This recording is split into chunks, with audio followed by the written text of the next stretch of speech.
membanggakan dan destinasi pariwisata yang menarik. Dapat didengar di Pro 4 RRI Palembang.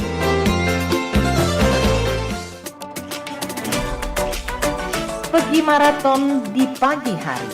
Maraton lari ngelilingi sungai.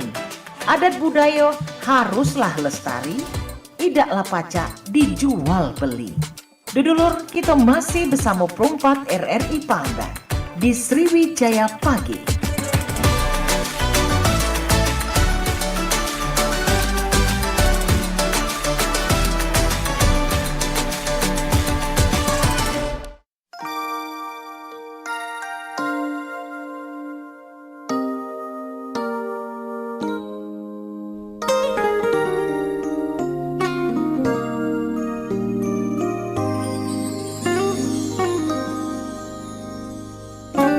Iya baik Manca-Bica dulur-dulur dimanapun Anda berada, dan tentunya terima kasih untuk yang masih tetap setia bersama kami di sini di 88,4 FM Pro 4 RRI Palembang, Suara Budaya Sumatera Selatan. Nah ini ada yang menarik untuk kebersamaan kita di obrolan komunitas, dimana ini kita bakal ngomongin sikap makanan yang tentunya juga kita jangan cuma tahu tentang makanannya baik ya, ataupun juga lemaknya cak mana kita sudah biasa.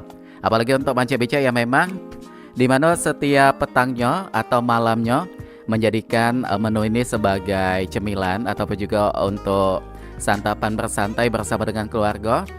Ini dengan rasanya yang asin, ada juga manis ya, dan juga bumbunya yang sangat bikin kita ketagihan. Siapa yang tidak kenal dengan yang namanya sate? Nah sate ini juga tentunya ada sate ayam, ada juga sate kambing ya, atau sate daging ya kita nyebutnya kalau di Palembang ini.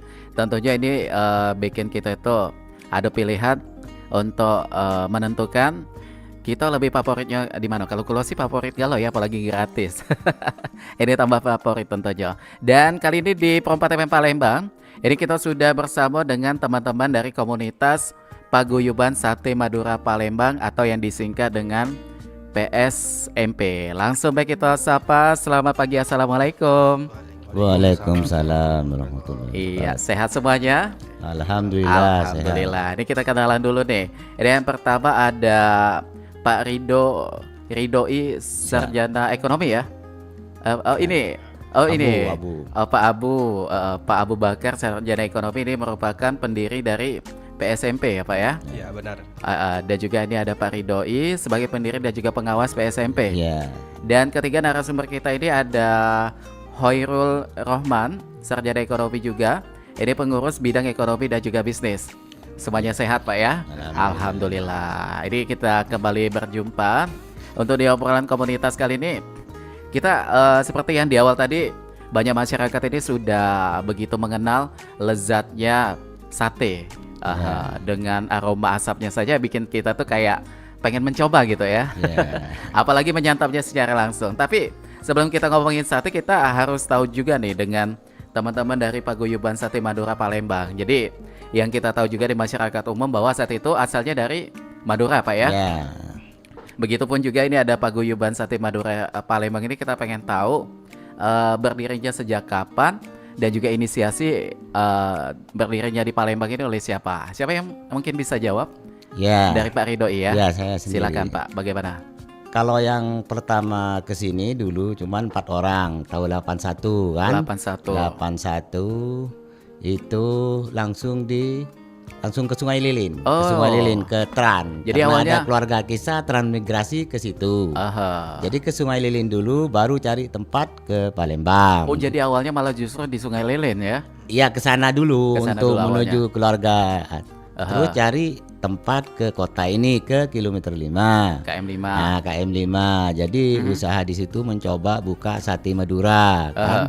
Nah, gitu, dan seterusnya.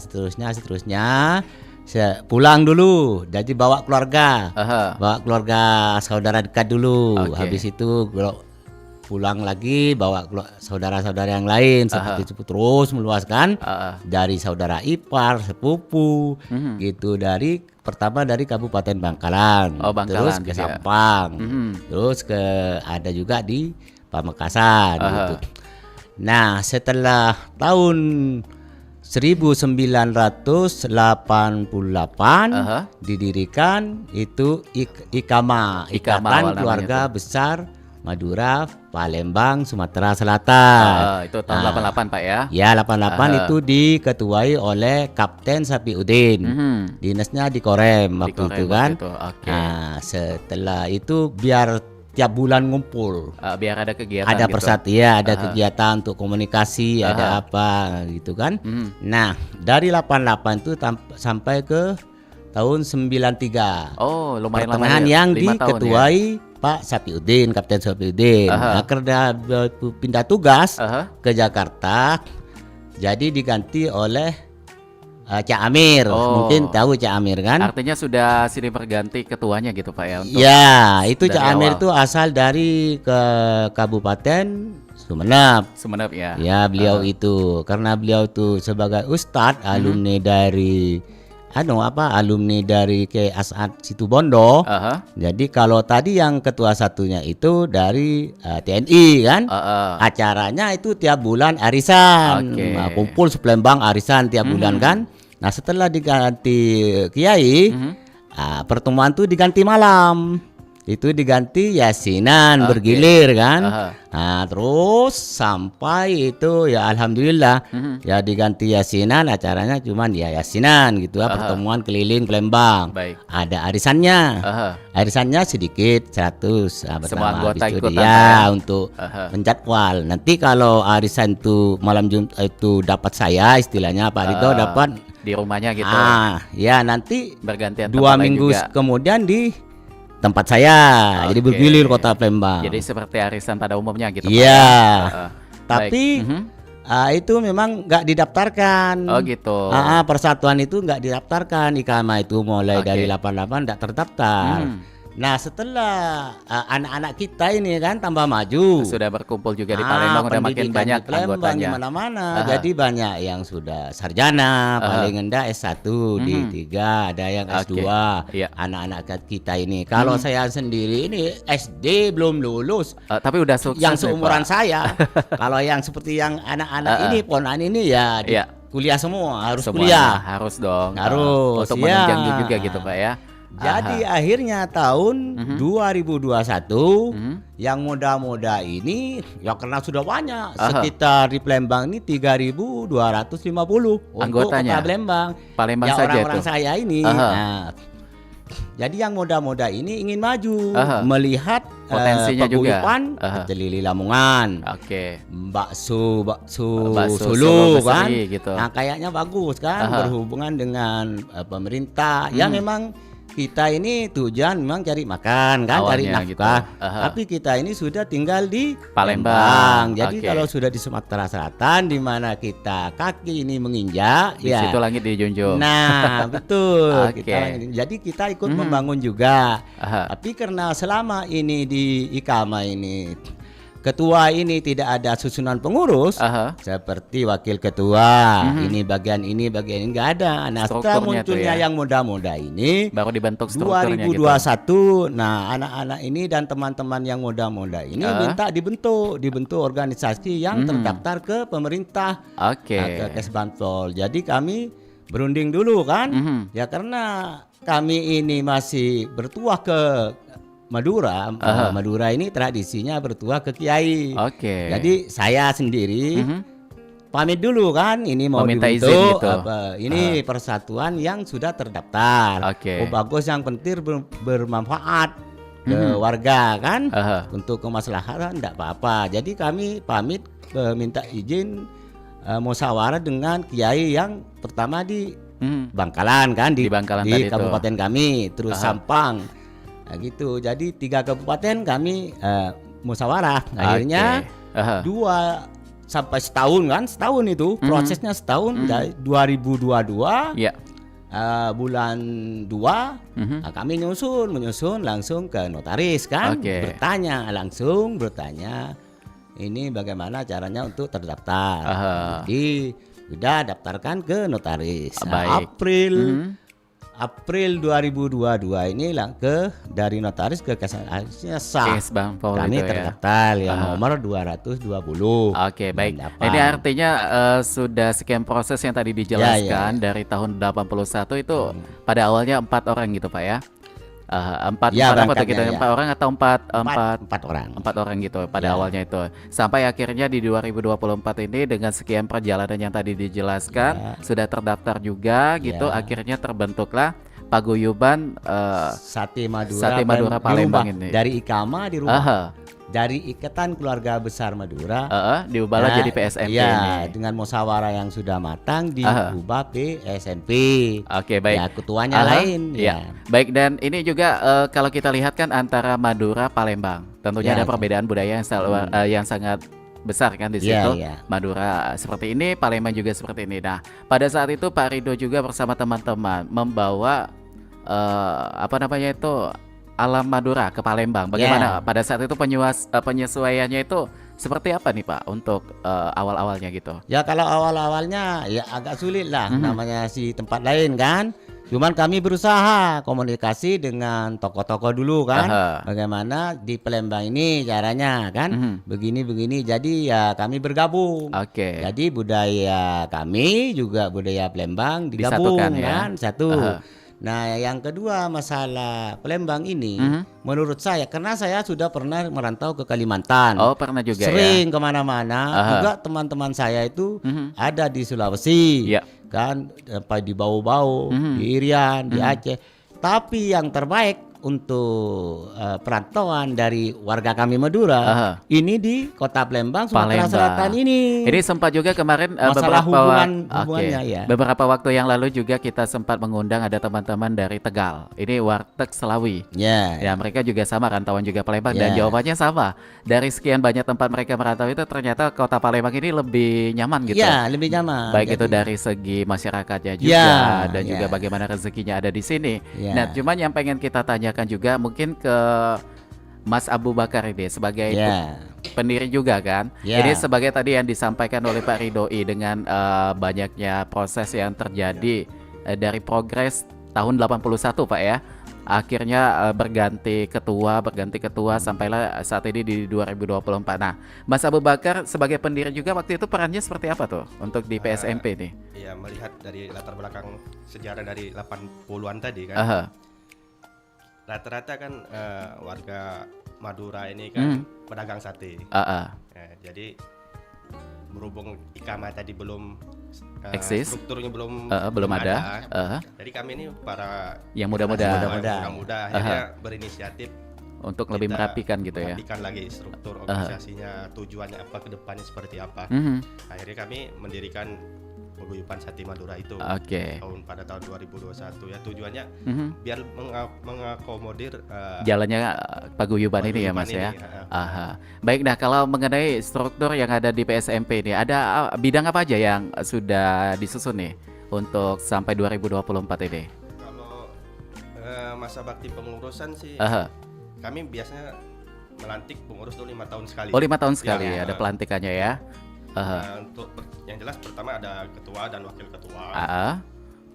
Kemudian strukturnya ada bendahara, sekretaris, bidang hubungan masyarakat, bidang hukum dan keamanan, dan bidang organisasi, ekonomi usaha, dan keagamaan sosial.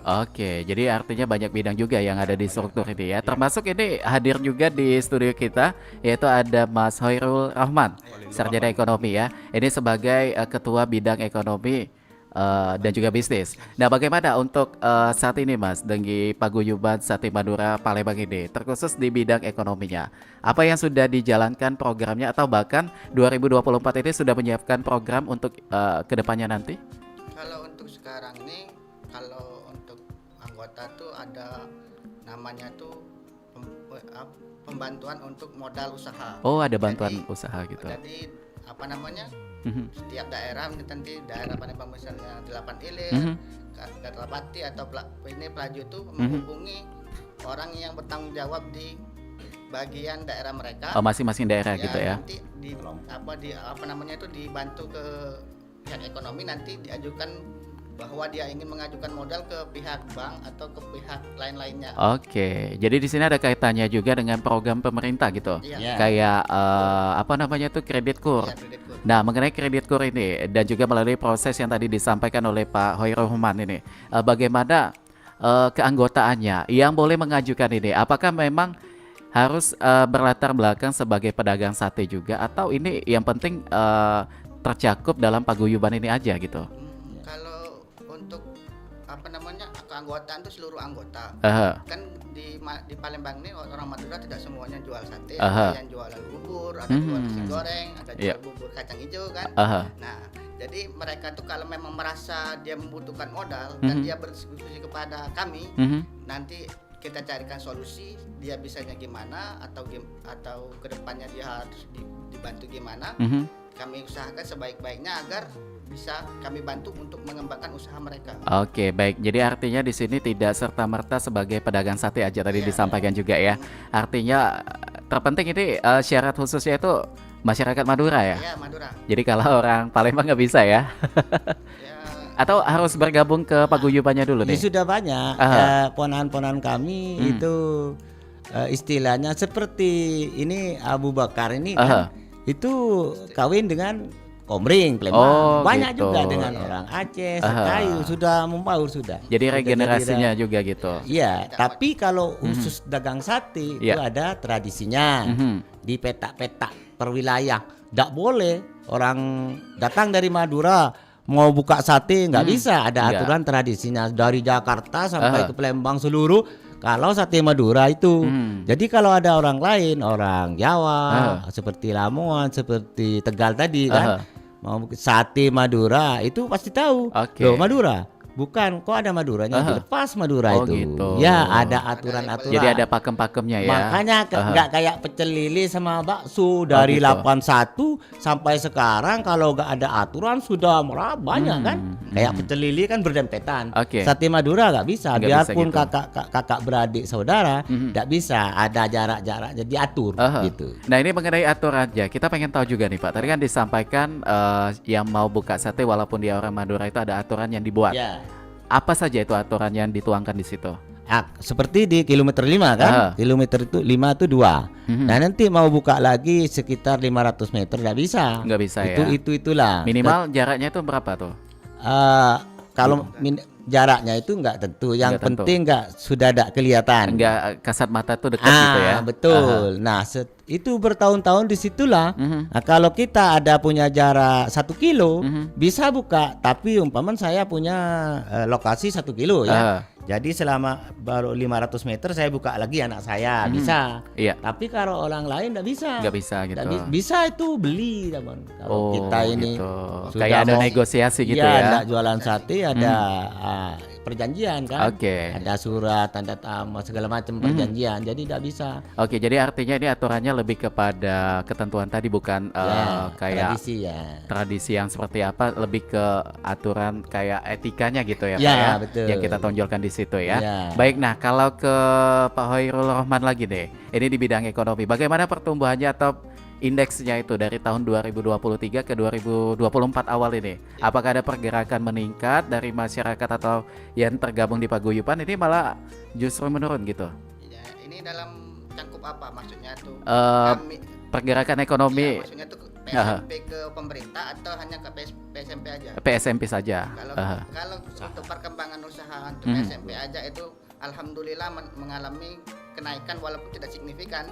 Cuman bisa dibilang itu trennya positif. Jadi, bisa dibilang tuh bahwa keuangan orang Madura meningkat. Artinya ini berdampak juga terhadap perekonomian sekitar gitu. Apakah ini juga menyerap tenaga kerja untuk jalannya usaha ini, Mas? Kalau untuk tenaga usaha kan namanya kita nih kerja siang berjualan malam, ya. Itu pasti menyerap tenaga kerja. Yang tenaga kerja ini sekarang nih kan bukan hanya untuk kita ngambil dari Madura tapi juga masyarakat lokal. Dikarenakan kita ini sudah banyak kan. Kalau kita mau ngambil dari Madura semua itu kan susah. Agak sulit juga. Cari untuk tenaga kerja yang terdekat lokal, ya. Yang siap bekerja dengan baik dan bisa dipercaya. Oke, luar biasa sekali. Nah, ini kalau di Mas Abu Bakar, SO ya. Ini kita juga pengen tahu nih sebagai pendiri juga. Tadi kan disampaikan ada struktur ide yang mengenai bidang ini, bidang itu, dan untuk bidangnya mungkin ada rencana untuk penambahan bidang juga di PSMP ini? Mungkin untuk setahun ini belum ada mungkin ya. Kita masih membenahi struktur yang ada. Terus yang kedua, kita masih fokus untuk pembinaan kepada para anggota. Supaya penjualan meningkat, teman-teman ini meningkat. Kan beberapa tahun kemarin kan kita sempat kena down COVID juga. Ya. Jadi itu sangat berpengaruh sekali ya. Ada yang sampai 2 minggu nggak jualan. Gitu. Jadi mungkin untuk setahun 2 tahun ini kita fokusnya untuk peningkatan aja ya. Nah ini melihat dengan jalannya struktur yang tadi disampaikan juga, bagaimana menurut Mas Abu Bakar nih dari teman-teman, apakah responnya itu kayak bersemangat gitu adanya PSMP ini, malah bikin semangat kerja itu semakin meningkat gitu? Oh iya benar. Sejak kami perhatikan ya, sejak adanya struktur resmi ini, teman-teman tuh malah lebih semangat, lebih merasa terayomi. Kayak ada tempat pengaduan gitu ya, kalau kesal lah gitu minimal. Minimal bisa kebutuhan teman-teman tuh bisa terakomodir dalam bidang misalnya tentang perizinan, tentang masalah ekonomi tadi, masalah pinjaman ke bank, itu lebih mudah. Dari banyaknya bidang yang tadi disampaikan dengan rencana kerja juga yang ada di PSMP ini, bagaimana dari anggota-anggota itu lebih banyak apa nih di lini pengajuan kredit tadi, atau lebih ke perizinan, atau ada sesuatu lagi yang sering kali ini menjadi suatu pembahasan ketika nanti ada agenda kumpul gitu? Kalau untuk ini sih ya agendanya tempat ngajuin kredit tadi salah satunya. Itu yang paling ini ya sering ya. Mungkin kalau untuk perkumpulan ya untuk meningkatkan kekompakan kita aja. Jadi ada kumpul rutin juga ya. Rutin. Itu biasanya jeda waktunya kumpul rutin itu 1 bulan sekali atau 2 minggu sekali. 2 minggu sekali ada kegiatan rutin gitu. Biasa diisi dengan apa tuh kegiatannya? Terutama pertama ya kita kegiatan agamaan ya. Kayak yasinan gitu. Terus doa juga ya. Doa juga. Terus kemudian sekiranya ada pembahasan yang lebih mengenai untuk pengajuan organisasi, kita dibahas di situ juga. Baik. Nah ini kalau Pak ini lupa namanya. Ini Pak Rido juga nih tadi kan disampaikan oleh Mas Abu Bakar, adanya pengaduan, adanya sesuatu yang harus dibahas. Ini sebagai pendiri juga, biasanya tindak lanjutnya itu seperti apa nih Pak? Siapa yang lebih punya wewenang untuk menyelesaikan PR atau pembahasan yang ada pada saat kumpul gitu? Ya kita sama-sama pengurus, disampaikan apa yang ada kesulitan apa kan. Jadi disampaikan terus dicarikan solusinya ya. Ya masalah tempat memang sekarang ini dibahas masalah tempat, bagaimana dari kaki 5 untuk jadi kios. Nah, ada juga yang sudah memiliki ruko-ruko, tapi jualannya masih di depan ruko gitu. Jadi itu yang sekarang kedepannya yang dibahas utamakan itu. Kalau masalah pinjaman kredit, alhamdulillah dipermudah di seluruh bank, terutama di kalau BRI dari dulu. Asal memenuhi syarat Pak ya. Bank Sumsel sudah kerjasama, terus Bank Sumsel, Bank Mandiri, semua rapat semua kan. Ada kalau cuma 100 tanpa anggunan malah. Waduh. Karena tapi itu kalau tadi sudah ada tanda tangan dari pengurus, gitu. Dari ketua sama pengurus lainnya. Jadi tetap ada prosesnya, tetap ada syaratnya juga. Nggak serta-merta langsung bisa pengajuan gitu Pak ya. Nah ini yang kita pengen tahu juga, tadi kan disampaikan dari kaki 5 menjadi kios. Bagaimana dengan pajaknya Pak untuk sejauh ini di anggota-anggota PSMP? Ya kalau pajak memang baru-baru ini dibahas. Ya kami ini karena tidak mau melanggar aturan pemerintah yang di Kota Palembang, itu mau pajak apa aja, termasuk gitu, pajak rumah, pajak apa, tetap kami mengikuti gitu. Yang penting kita ini mampu. Jadi sudah kebutuhan lain sudah, baru kita ke itu. Kalau kita kira-kira tidak mampu, ya kami mengajukan keberatan mungkin. Ini keberatan Pak, tapi alhamdulillah pemerintah Palembang bagus juga mendukung warga kami ini. Selama ini kerjasamanya bagus, gitu. Nah, mengenai peningkatan Palacak kami ini dibantu ambulan sekarang. Oh gitu. Ya, dapat bantuan ambulan. Oke, luar biasa sekali artinya nih. Nah, mengenai adanya informasi akan adanya peningkatan pajak. Bagaimana responnya juga nih dari teman-teman PSMP? Dari PSMP ini lagi ya dibahas. Jadi mengikuti kami ada pembina kan? Ada penasehat, pembina kita ini ketua DPRD Sumatera Selatan kan? Pembinanya Pak ya? Pembinanya, terus penasehatnya Bapak Mayor Munario, gitu penasehatnya. Nah, insya Allah malam Kamis ini membahas masalah pajak ini di seluruh paguyuban binaan beliau. Nah, di seluruh artinya seluruh paguyuban itu ada kuliner kan? Ada Ketua Kuliner Sumatera Selatan, Bapak Idasril. Pak Idasril Firdaus Tanjung tuh Ketua Kuliner Sumatera Selatan. Dibahas dengan beliau besok malam. Besok sudah diagendakan Pak ya? Ya, di rumah dinas Ketua DPRD. Untuk apa namanya? Untuk mengenai pajak tadi. Dan juga ini ada informasinya juga yang sempat saya baca juga itu ada satu public figure yang sudah menyuarakan atau keberatan gitu. Itu penyanyi dangdut ya. Dia juga punya apa namanya tuh, punya usaha restoran dan juga tempat hiburan lah gitu. Dan ternyata ini berespon juga. Ini ada informasinya tapi kita masih meng-cross check juga keakuratannya. Itu katanya dibatalkan untuk kenaikannya itu. Tapi kita masih menunggu informasi kelanjutannya seperti apa gitu. Terpenting dari teman-teman PSMP juga kayaknya siap nggak siap dengan kondisi ini kayak bakal lebih siap gitu Pak ya untuk menghadapi kenaikan pajak ini. Untuk pembangunan Sumatera Selatan. Cuman kalau mampu, kalau tidak mampu. Karena untuk usaha makanan, kuliner, ini yang paling berat kerjanya itu memang sate. Sate siang malam. Tidak semua orang bisa. Tidak semua orang bisa. Kalau pecel lele, pempek atau bakso mudah itu. Kalau sate tidak bisa tidak semua orang. Luar biasa. Baik. Dan sebelum nanti kita lanjutkan kembali obrolan kita yang semakin menarik ini, kami juga masih mengundang Anda untuk yang ingin interaksi di 351656. Tapi sebelumnya kami akan kembali setelah informasi berikut ini.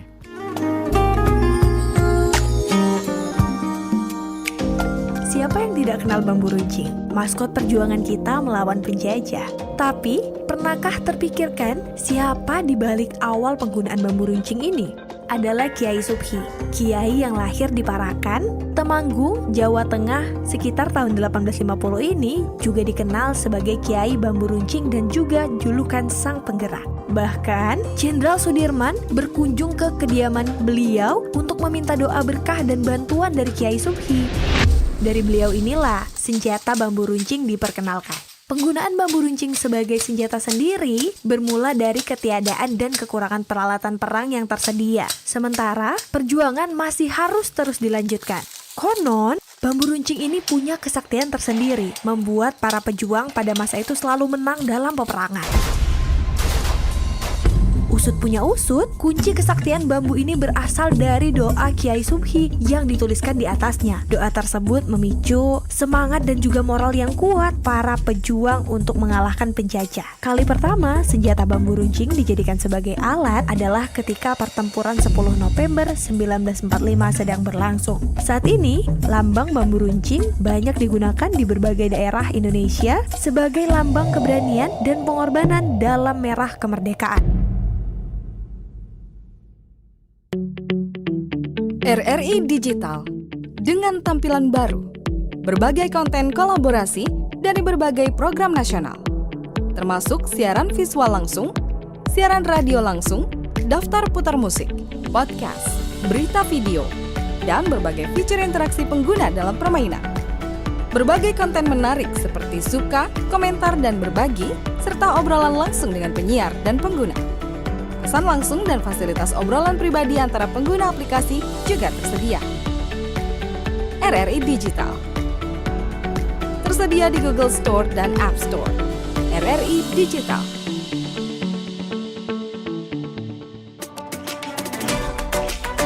Pergi maraton di pagi hari. Maraton lari ngelilingi sunyi. Adat budaya haruslah lestari. Idaklah pacak dijual beli. Dulur, kita masih bersama Perompak RRI Palembang di Sriwijaya Pagi.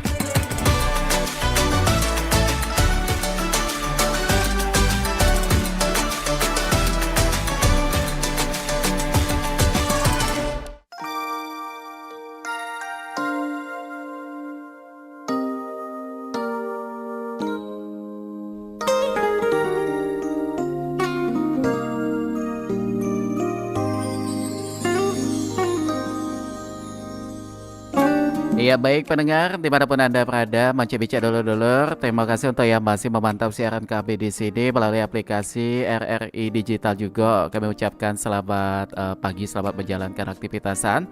Dan kita masih di obrolan komunitas, kita masih bersama dengan teman-teman dari komunitas Paguyuban Sate Madura Palembang atau PSMP. Yaitu kita kedatangan ada Bapak Rido dan juga ada Bapak Abu Bakar SE dan juga Pak Hoirul Rohman SE juga.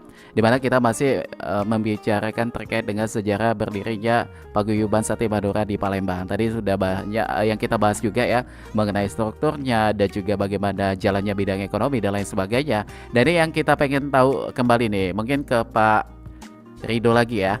Ini terkait banyaknya pedagang sate gini Pak di Kota Palembang gitu. Kalau belum terdaftar atau belum bergabung ke PSMP nih.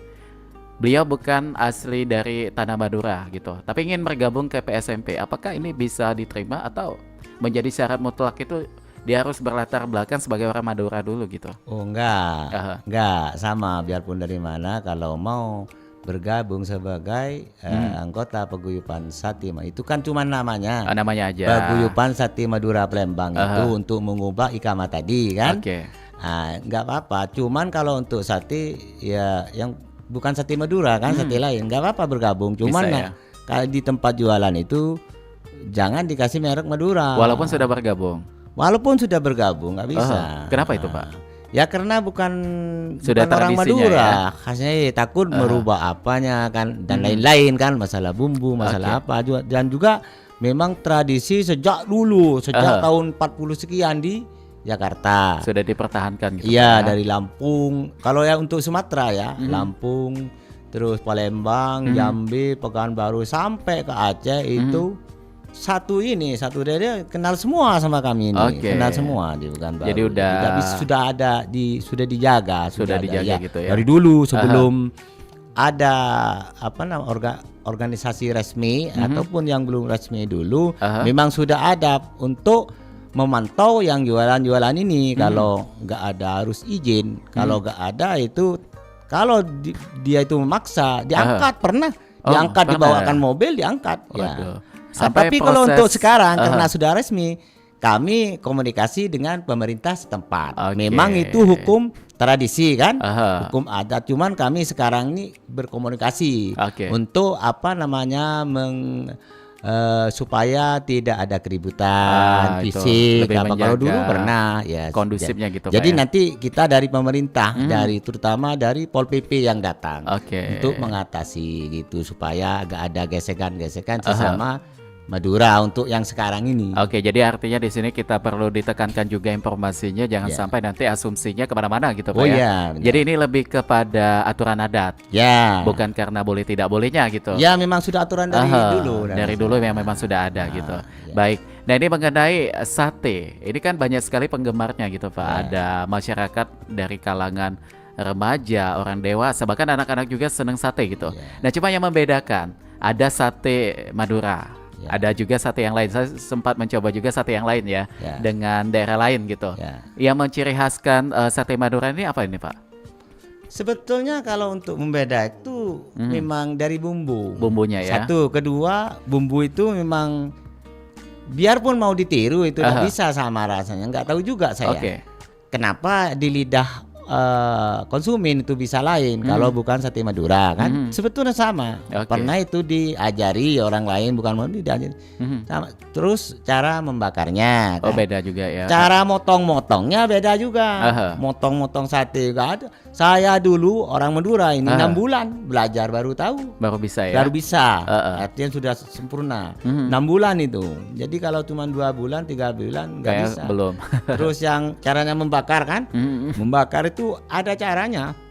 biarpun bumbunya enak, itu kalau membakarnya itu tidak ahli, tidak bisa ini, nggak enak juga, Mas, nggak enak.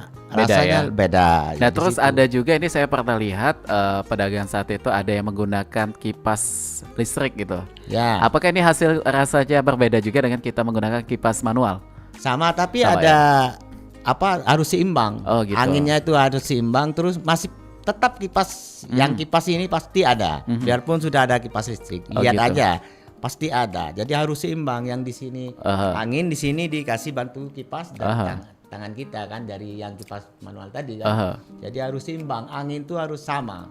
Jadi bolak-baliknya sate itu dipanggang itu harus tahu teknisnya supaya enak, lebih gurih. Kayak lebih kalau merata gitu ya. sekedar bakar nggak enak, biarpun bumbunya enak bagaimana tetap kalau teknik enak. Membakarnya salah tetap Salah, ya. rasanya mempengaruhi juga Kalau gitu. saya biarpun nggak ngelihat Tahu tahu ya? Kalau sate itu sudah mateng tahu, belum mateng tahu, dari baunya itu sudah tahu saya. Dari aromanya itu udah kerasa Ya, gitu. betul. Oke, nah ini kalau ke Mas Abu Bakar lagi nih, kita pengen tahu ya dengan struktur yang tadi disampaikan. Ini struktur apa yang saat ini mungkin ada PR yang kayak kedepannya ini akan dipecahkan bersama gitu? Untuk kedepannya mungkin untuk menambah kegiatan aja sih. Nama kegiatan. Ya, dari bidang sosial, keagamaan, mungkin itu yang lebih ditekankan. Oke. Rencana kami sih inginnya dengan adanya ini mau terlibat dalam kegiatan bansos, bantuan sosial gitu. Nah, ini momennya kayak lagi pas gitu ya. Karena kan banyak sekali masyarakat Palembang nih khususnya yang terdampak banjir. Apakah dari teman-teman bidang sosial di PSMP juga ini ada peran aktif juga di sana? Oh, harus kita harus kan untuk berperan aktif juga membantu saudara-saudara kita apabila yang terjadi musibah, yang terkena musibah. Untuk 2024 ini terkhusus di musibah banjir, apakah sudah ada gerakan juga Mas yang akan dilakukan untuk sosialnya? Untuk saat ini mungkin belum ya. Belum. Tapi kami sudah menyiapkan, beberapa waktu lalu kami sempat dipinjam pakai ambulan. Oh gitu. Itu insya Allah kami siap membantu apabila dibutuhkan. Itu salah satu bentuk kegiatan sosial kami. Oke. Menyediakan ambulan. Ini ambulansnya langsung dari PSMP atau bagaimana tuh bisa ada ambulans gitu? Kita mengajukan pinjam pakai. Oh, pinjam pakai dari pemerintah. Pemerintah Kota Palembang. Ya, Pemprov ya. Dari Pemprov yang sudah ikut aktif juga ya. Oh, ya, untuk bagaimana jalannya PSMP nih. Oke, dan kalau kembali ke bidang ekonomi nih Pak, kita pengen tahu ke Pak Hoirul Rahman juga. Ini untuk harga nih. Bagaimana? Ini ada ketentuan yang harus diikuti juga kah? Atau ya udah monggo silakan dengan harga masing-masing tapi tetap memegang kesamaan gitu. Kalau sepenglihatan saya ya, semua daerah, cuman kalau untuk di di per daerah itu sama. Maksud saya di 8 Ilir itu sama, tapi untuk yang di Kertapati atau di Pelaju belum tentu sama karena daerahnya itu kan kalau untuk Kertapati dan Pelaju itu kan kota. Jadi mungkin beda harganya di sana. Lebih tinggi ya? Ya kalau nggak salah lebih cenderungnya lebih tinggi. Tapi untuk daerah yang kayak 8 Ilir, ke Pusri atau ke KM5 itu insya Allah sama. Jadi sah-sah saja Pak ya, menyesuaikan daerah masing-masing gitu. Daerah. Jadi jangan diperspektifkan juga harus seragam. 15.000 harus 15 mah enggak ya Pak ya? Enggak, susah kalau kayak gitu. Agak sulit juga untuk dijalankan gitu. Nah, bagaimana juga untuk wilayah di Palembang ini? Karena kan Palembang makin hari makin padat ya, masyarakatnya makin berkembang gitu. Wilayah mana yang kayaknya untuk dagang sate itu paling banyak gitu? Kalau sepenglihatan saya kan, yang paling ramai itu di daerah kota seperti di daerah KI, di daerah Kertapati, di daerah Pelaju, itu yang ramai. Kalau untuk yang daerah-daerah seperti Pusri, 8 Ilir, di yang daerah KM itu ramai, cuman tidak seramai yang di kota. Oh gitu. Jadi memang mungkin faktor lalu lintasnya juga ya. Kan perkembangan di kota kan lebih cepat. Kalau lebih cepat. Untuk 10 tahun atau 20 tahun ke depan daerah 8 Ilir, Pusri itu mungkin akan maju. Karena kan sudah mulai pembuatan ini kan bahan huni. Oke. Nah ini saya pernah beli sate ada yang harga 15, 17 juga pernah ketemu. Nah untuk relatif harga di sate ini sebenarnya itu kisaran berapa nih Mas yang paling banyak dijual? Paling standar 15 sampai 18. 18 itu udah sama lontong ya? Kalau lontong tuh biasanya ada yang jual 2.000 atau jual 3.000. Oh, jadi berbeda dengan lontongnya? Maksudnya cuma satenya aja. Jadi cuma satenya aja gitu. Untuk lontongnya ada penambahan biaya lagi ya? Iya. Oke. Nah, ini kalau ke Pak Rido kembali nih, mengenai keanggotaan. Ini apakah cuma di Palembang saja anggota-anggota dari Paguyuban Sate Madura Palembang ini, atau bahkan ada di daerah lain di Sumsel yang juga ikut tergabung? Ya ada. Di mana sampai saja, ke OI terus di Banyuasin sampai ke Sekayu itu ada. Jadi kalau pertemuan untuk setahun sekali dia itu hadir semua. Oke. Yang dari OI, OKI, terus Banyuasin sampai ke Sekayu, Murainim, Tanjung Inim, Linggo yang masih masuk Sumatera Selatan itu hadir. Semuanya itu. hadir. Dan memang tahu ketuanya siapa, dulu siapa, bisa tahu. Di sana itu sudah tahu semua karena kita komunikasi kan. Jadi untuk pertemuan itu setahun sekali untuk yang dari luar diagendakan Pak ya. Ya. Untuk semuanya berkumpul. Sudah 3 tahun ini sejak berdirinya Paguyuban Sate Madura Palembang itu sudah berkumpul. Tapi pertemuan itu di hari ulang tahun Maulid Nabi. Maulid Nabi Muhammad sallallahu alaihi wasallam. Kalau untuk hari ulang tahun Paguyuban memang belum ada. Belum ada Sate Madura ya. Nanti akan mungkin dicetuskan juga gitu. Mungkin ya, gitu. cuman diutamakan ke Maulid Nabi. Maulid Nabi jadi itu. Maulid Nabi itu jadi bertemu semua di acara. Sudah diagendakan gitu Pak ya? Ya, sudah 3 tahun berjalan. Udah 3 tahun. Nah ini ke Mas Hairul Rahman kembali nih. Ini kan kita kemarin sempat terdampak yang namanya COVID. Ini luar biasa sekali dampaknya terasa nih. Begitupun dengan para pedagang, terkhusus untuk pedagang makanan nih. Bagaimana saat itu kondisinya di PSMP? Tadi kan disampaikan sempat ada yang istirahat selama 2 bulan ya? Kondisi itu seperti apa diatasi pada saat itu? Kalau sepenglihatan saya ya, dalam ini kok pas gejala COVID kemarin itu memang mengalami penurunan penjualan sangat tinggi. Down sekali Pak ya. Karena kenapa? Kita memang di penjualan dibatasi. Kedua, kita tuh semua hal yang kita lakukan itu susah. Dan alhamdulillah mungkin ada beberapa juga yang belum tentu dibantu dengan online seperti Gojek, Grab dan Shopee. Nah, jadi kan walaupun ada beberapa resto yang tidak mendaftar itu mungkin akan terdampak lebih negatif. Cuman kalau orang yang mendaftar itu akan ada bantuan sedikit walaupun tidak signifikan dan kita jualan di tempat ya. Saya bertahan. Jadi bisa survive kalau kata Bang tuh. Jadi artinya ada dorongan juga dari teman-teman PSMP ini bagaimana supaya teman-teman itu tidak terlalu ngedown gitu ya pada saat kondisi itu. Dari Paguyuban juga kan memang dimotivasi agar kita tuh ya palingan kita tuh membantu tuh bahwa kita tuh motivasi bahwa ini cuma sebentar, pasti kita bisa melewati ini bersama. Jadi kita tuh harus berpikir positif terus, kita mendikte anggota kita tuh agar berpikir positif. Diberi semangat gitu supaya bahwa yakin ini akan berakhir. Nah, ternyata memang di 2000 berapa tuh kita berakhirnya COVID itu? 2022 sudah mulai kembali dengan situasi awal walaupun pada saat itu dengan proses endemi gitu. Kalau 2022 awal itu juga kita sudah mulai diberi pelonggaran oleh pemerintahan Sumsel untuk bisa jualan cuma dibatasi sampai jam 10 malam. Oh gitu. Jadi kan yang pengusaha sate ini lebih lebih terbantu oleh itu walaupun tidak ada makan di tempat kan saat itu cuma take away. Iya.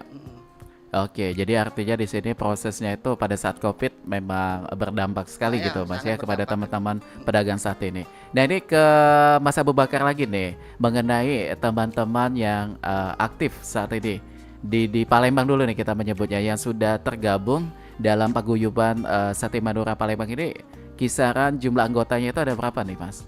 Untuk anggota pedagang sendiri pedagang dulu nih sekitar 200-an. 200 pedagang. Tapi kalau untuk seluruh keluarga Madura mungkin seperti Pak Rido bilang tadi hampir 3.000-an. Itu di Palembang saja? Ya. Belum di Sumsel ya Pak ya? Belum. Artinya angka ini akan terus meningkat nih. Biasanya peningkatan itu difaktorkan oleh apa nih? Adanya dari Madura ke Palembang lagi atau itu? Mungkin saudaranya bisa datang, bisa ini kan bisa buka cabang gitu kan. Tapi untuk pedagang sendiri di anggota kami yang terdaftar sudah 200 200-an. pedagang. Oke. Belum dihitung dengan tenaga kerjanya apa ya. Beda lagi ya. Beda. Ini ada juga teman itu ngekosnya itu yang punya kosnya itu pedagang sate juga tuh di 8 Ilir. Di lorong masjid. Oh iya, iya. Yang di dekat belokan itu. Iya. Nah, di sana itu juga mungkin anggota juga tuh, Pak ya? Iya, Nah, ini yang pengen kita tanyakan juga nih mungkin ke Pak Ridho kembali mengenai program kerja nih di 2024 ini. Terfokusnya ini nanti teman-teman di Paguyuban Sate Madura Palembang ini akan lebih kemana nih Pak? Menyambut di bulan puasa lebih khususnya gitu. Maksudnya gimana? Program kerja 2024 untuk 2024. PSMP ini. Ya seperti biasa itu karena bukanya memang sore kan. Iya. Nah, paling enggak jam 4 ya seluruh ini. Ya tutupnya kalau bulan puasa agak malam. Kalau kita jam 11 mungkin ke jam 1 gitu. Tapi seperti tadi yang kami bicarakan tadi, ini untuk memfokuskan tempat, masalah tempatnya untuk depannya dulu. Ini untuk satu, kedua bukan sate aja, seperti Kentucky, seperti goreng itu sudah. Ada juga ya? Sudah. Jadi kalau untuk sate mungkin tempat karena ada tradisi tidak memenuhi syarat. Oh gitu. Untuk tempat-tempat. Jadi tidak bisa dempet-dempet kan. Jadi ada yang ya kayak tadi nasi goreng sudah dari lama itu nasi goreng sudah banyak. Udah banyak juga memang, ya. Terus bubur. Terus sekarang ini ada yang jual Kentucky seperti Kentucky itu kan. Macam-macam, ada yang pecel lele juga, tapi yang pecel lelenya mungkin bumbunya lain dengan Jawa kan. Ada yang gitu untuk mengembang bukan sate aja, untuk mengembangkan unit usaha lain. Ya, untuk memenuhi ini kebutuhan sama ini kan. Ya alhamdulillah ini sudah berjalan terus. Jadi diajari supaya jangan sate aja. Untuk yang semua seperti pempek sudah bisa kami bikin kan. Bisa juga. Seperti pempek, tekwan. Jadi kita ini seluruh kuliner ini dipelajari semua. Nah ini kan pada awalnya nih cuma di sate aja ya Pak. Unit usahanya. Berkembangnya ada tadi ayam goreng. Ada juga pecel lele, bubur juga. Itu di tahun berapa nih mulai ada unit usaha lain-lain? Dari tahun 2000. Tahun 2000 pas 2000 yang mulai merebak seperti apa namanya cabang lain, cabang menu lain gitu. Ada yang di Kertapati itu pengurus juga, Haji Nur Hasan itu malah macam-macam di dalam itu jalannya. Banyak menu. Adanya menu-menu lain atau unit usaha lain ini apa nih yang dilihat potensinya kah? Atau lebih kayak kreasi para pedagang yang tiba-tiba pengen menambah unit usaha lain gitu? Ya nyata itu sudah memang bagus juga, pengembangannya bagus. Seperti kalau bubur kan, karena tempatnya beliau itu agak luas, strategis. Jadi sama-sama ada, bahkan tuh 20 pegawainya itu 20, ada yang megang bubur kan, ada yang megang nasi goreng, cuman nggak ada sate di situ. Oh gitu. Nasi goreng intinya sama makanan yang lain. Ayam goreng ada di situ, lili goreng ada di situ. Jadi alhamdulillah berjalan lancar gitu. Berjalan seperti yang Kentucky itu chicken tuh di Pelaju, itu ada anggota kita itu rame hampir 50 kilo tiap hari itu. Tapi khusus jualan itu kan, dia ada jualan sate juga. Bapaknya yang jualan sate di Pelaju. Nah ini tadi kan di awal-awal disampaikan oleh Pak Ridho, memilih kota Palembang ini ternyata kota yang bukan lebih sih, mungkin lebih ada nilainya gitu. Dari perjalanan Pak Ridho dari kota ini, kota itu. Ini alasannya apa Pak untuk pesan plus dari Palembangnya yang dirasakan saya kan gitu? Memang berkomunikasi dengan yang asli Palembang, seperti orang Palembang yang asli yang gimana kan. Terus yang dari Kombring, Sumatera Selatan, Kombring, Sekayu. Ini untuk peminat sate ini seluruh kota ini, termasuk Jakarta, kota besar. Ini untuk yang berminat ini terbanyak Palembang untuk bukan orang ini peminat makan sate. Ada yang sampai 4.000 tusuk semalam. Waduh. Ya keluar ini yang 4.000 tusuk. Cabang mana semalam tuh? Ini seperti di KM 9. KM 9. KM 9 kan. Terus ada di Kuto ya, 8 Ilir namanya. Ada 8 Ilir itu di daerah Kenten. Kalau Kuto itu Oh, sampai ke daerah Kuto. Kuto. 9 ilir itu kan baru yang di Kuto. Yang di sana tuh. Daerah Pet ini yang Terus diarah ke Musi 2. Aha. Jadi omsetnya ini ada yang 4.000 semalam. Waduh, luar Iya. biasa itu. Kalau untuk kota lain itu seluruh, saya kan pernah di Kalimantan Timur, pernah di Bontang, pernah. Terus malah kakak ipar saya di Makassar pernah. Nah, juga masalah makanannya, masalah hubungan sosialnya di tetangga ini paling bagus, Palembang ini, paling apa kayak ini apa?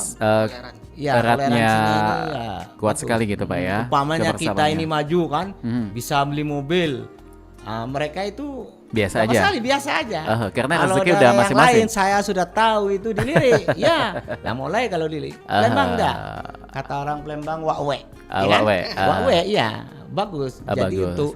untuk konsumen peminat tuh kalau untuk kota mengalahkan Jakarta. Oke. Ini di Palembang, Di Sumatera Palembang. Selatan. Jakarta pun kalah Pak ya. Terus ya, Jakarta pun kalah. Padahal itu pertama. Maksudnya Omsetnya gitu yang, untuk pedagangnya yang ya. paling penggemar makan sate ini memang Sumatera Selatan. Oke. Seluruh kota ini. Ya. Baik. Nah, kalau potensi nih kembali untuk di bidang ekonomi, optimisnya untuk 2024 ini bagaimana nih? maksudnya tuh apa nama ke tren penjualan atau Penjualan pastinya kalau ekonomi, perkembangannya juga mencakup itu. kalau menurut saya sih perkembangan ekonomi di Palembang ini kan sudah mulai stabil walaupun tidak stabil. Untuk ke kami juga dari 2020 sampai 2022 itu kan sempat mengalami anjlok kan. Sudah mulai stabil, mulai meningkat trennya. Terus kalau untuk apa namanya penjualan rekrutan tenaga kerja itu kan alhamdulillah sekarang nih kan terbantu dengan orang-orang yang di sekitar kita ini kan, walaupun kita tidak bisa mengambil banyak dari Madura asli. Maksudnya tidak bisa mengambil karyawan banyak dari Palembang, cuma kita membantu kan bahwa kita sudah membantu perekonomian ini Palembang dengan merekrut tenaga kerja dari Jadi ada penyerapan tenaga kerja juga, ini luar biasa sekali kan.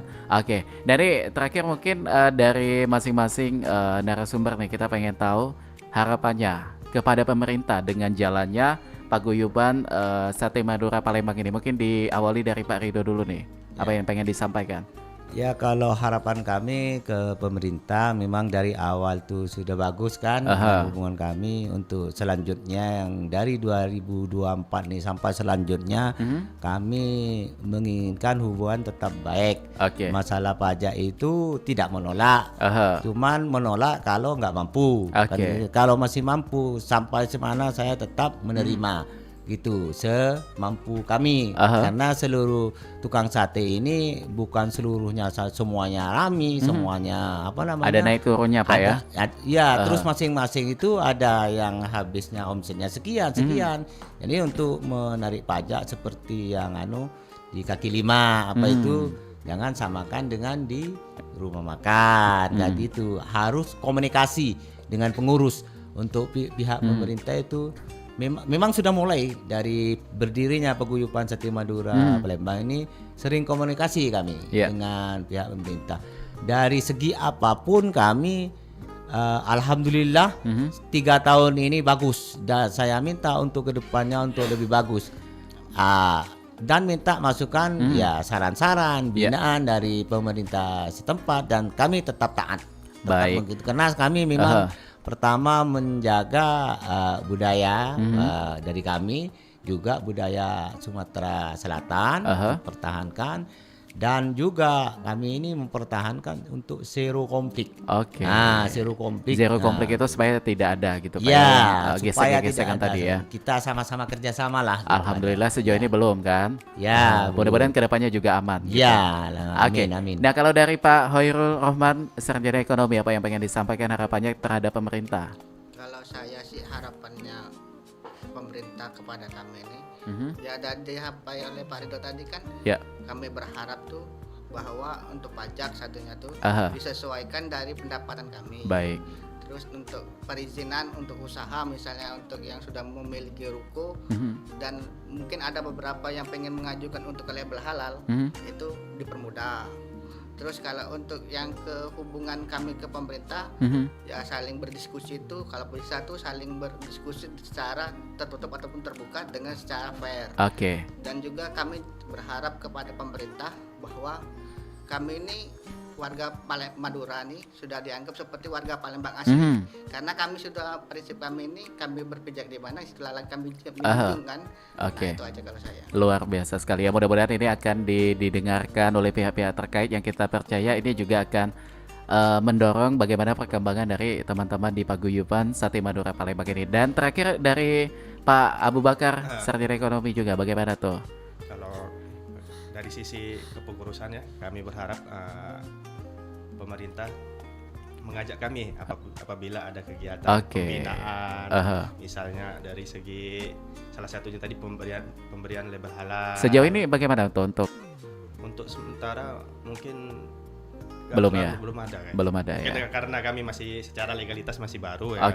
Mudah-mudahan kedepannya ada undangan pembinaan seperti apa terhadap kami supaya aksesnya dibuka gitu. Akses mudah gitu. Oke, luar biasa sekali. Baik, terima kasih sekali lagi atas waktunya. Ada Pak Abu Bakar Sarjana